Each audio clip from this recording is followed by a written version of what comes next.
Hey everybody, welcome to the Hobby Lodge. So today I've got something cool I'm going to do for you and for me really. I'm going to get to unbox the new uh, Showdown at Retribution box set from Wild West Exodus and War Cradle Studios.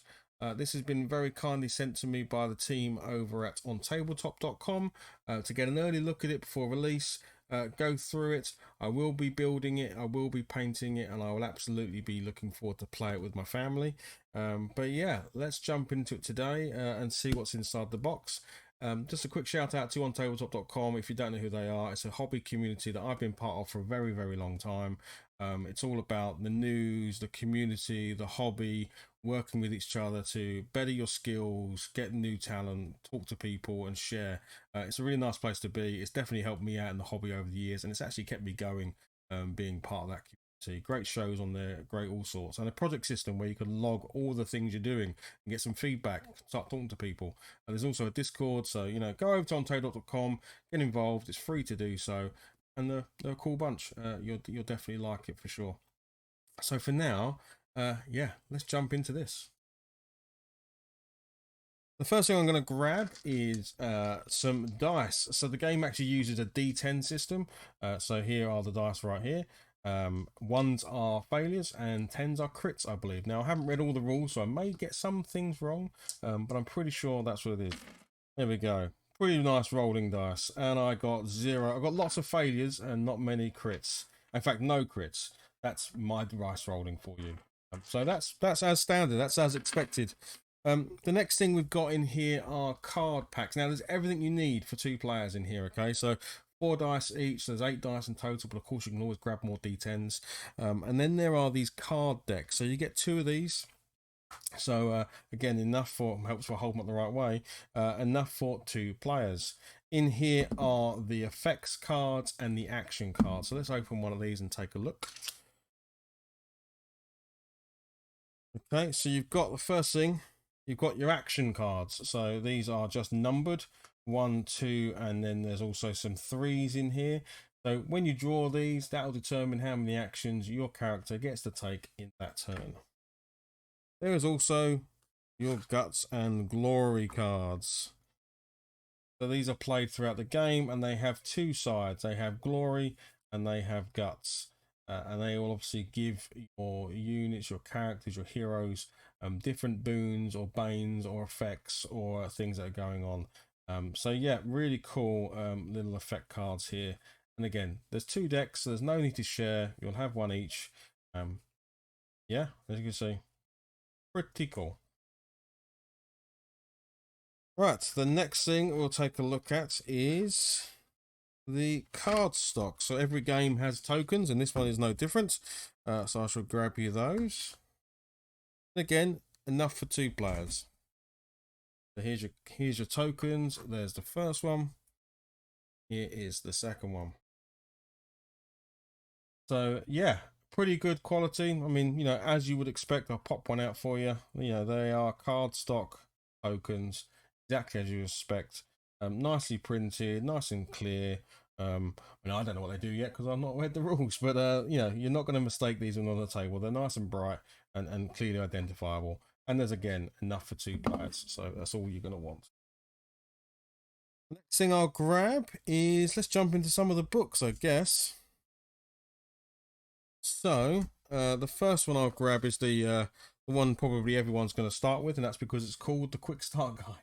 So here's the Quick Start Guide, and it basically talks you through how to build your miniatures. So nice, clear images of where all the bits go, how they're numbered on the sprue, and then connect them together.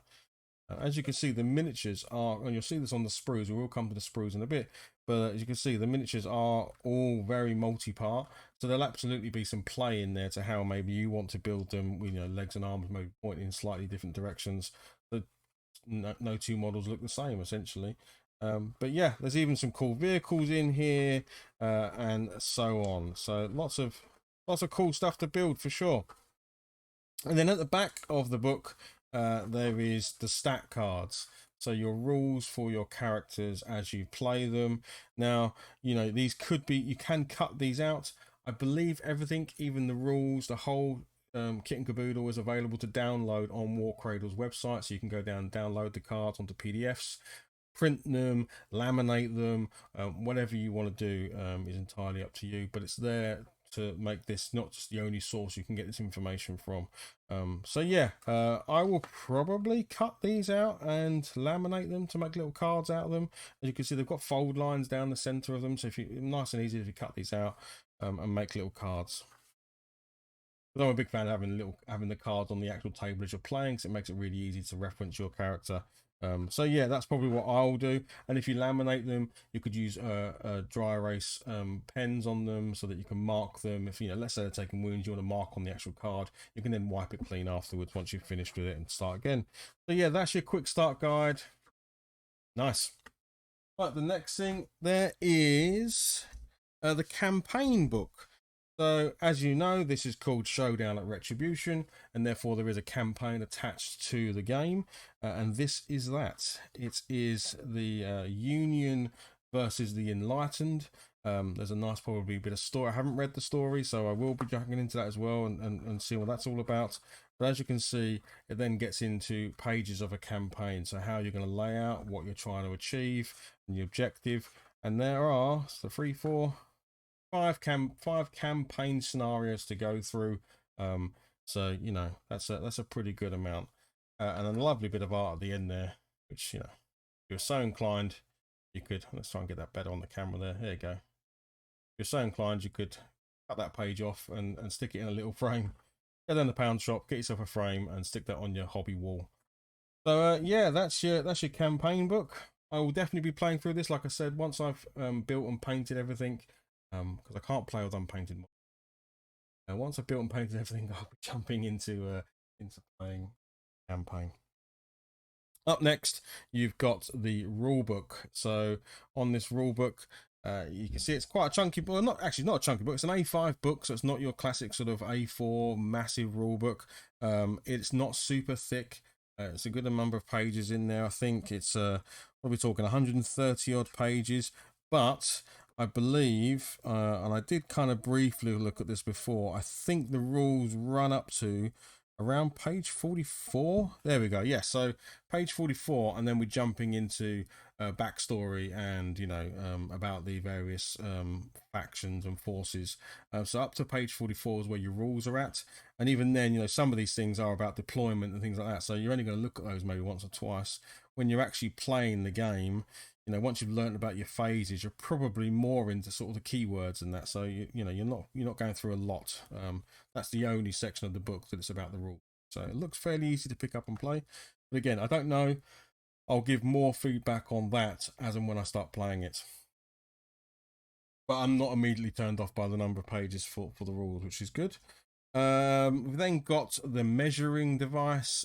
So this needs to be all snipped out, but you've got kind of a pivoting rule there. So, you know, it's what are we talking here, 9 inches of movement, or 10 inches, I guess. But there is a pivot in the middle here so that I can you know, demonstrate going around corners. I'm assuming that's the things like the motorbikes and the vehicles and stuff. You've also then got this kind of field of view or range sort of arc ruler here. Then got this, I'm guessing this is going to be a blast radius for any of your big weapons, and then even a flamer radius as well, a flamer area of effect for you to see if you've blasted any of your opponent's characters. It looks like it's 15 inches. Okay, cool. Up to, I guess. Yeah, that makes sense. Right. Next up, we have got some bases.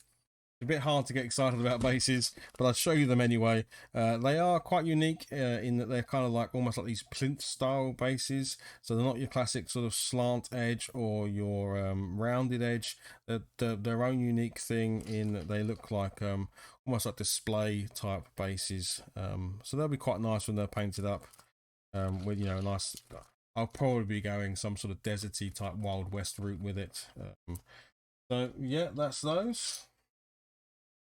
There's even bigger ones there. These are going to be for your vehicles and such. So large ovals and smaller ovals. There are some flight sticks here. So these are used for I know in the older version of Wild West Exodus, most of the vehicles were grounded. They were on tracks or like sled type mechanics. I think I've seen from the box art and from some of the videos, which are playing again over my shoulder here. So you can see there's the hero of the Enlightened twirling away.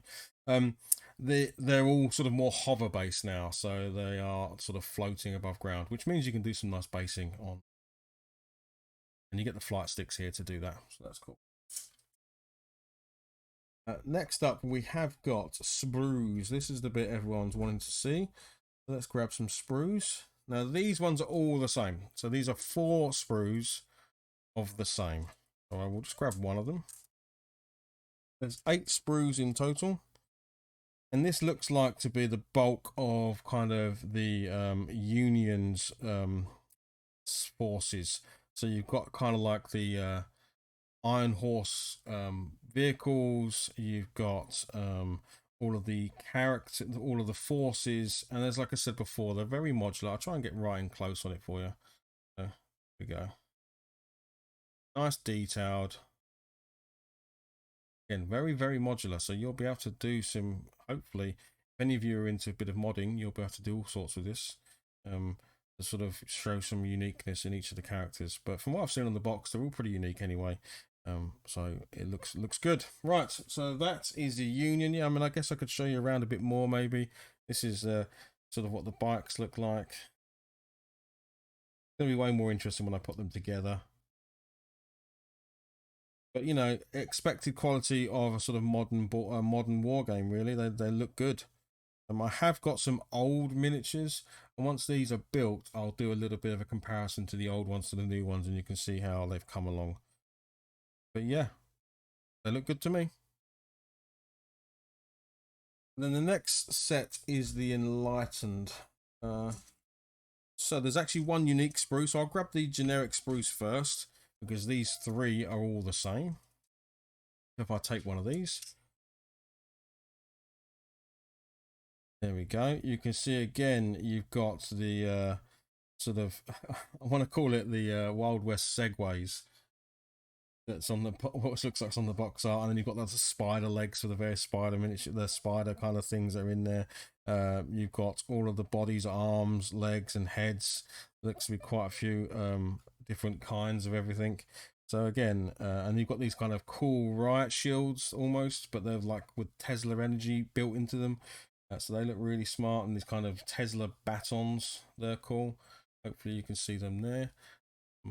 But yeah, my camera seems to be going a bit slow. I'm not sure why that is. Hopefully you're getting the gist of it. Yeah. Okay. So yeah, but looking good. Yeah. Awesome. And then here's the unique sprue. So this sprue is the only one that's different from all the other sprues. And it's got all of the hero parts on it. So yeah, you can see this was the all the Tesla effects coming off of the main head guy, and you know there's the nice like cloak piece there, and other bits and pieces. There's the torso of the guy from the Union who looks a bit mutated. So yeah, like I say, it'll be more interesting when these are all put together and you can see what they look like when they're built and painted. Also, so when they're built for sure. But yeah, that'll be the next task really, is going through all of these sprues and building them. Okay, then I think that's it. So, I'm going to move that up there a sec. Not the break anything. That was everything in the box. So I hope you enjoyed that sort of look through. That is the box again. Showdown at Retribution, 2-player starter set, Wild West Exodus, War Cradle. So yeah, if you don't know, again, it's I don't know if I said this at the beginning, but that kind of weird Wild West. So you can't help but instantly think of Will Smith in the Wild Wild West. Maybe not such the acting, but certainly the vibe of that world, right? Like really bizarre and odd, and maybe a bit alien, maybe a bit sort of monstrous, maybe a bit sort of steampunky, wild, weird Wild West is the environment you're playing in.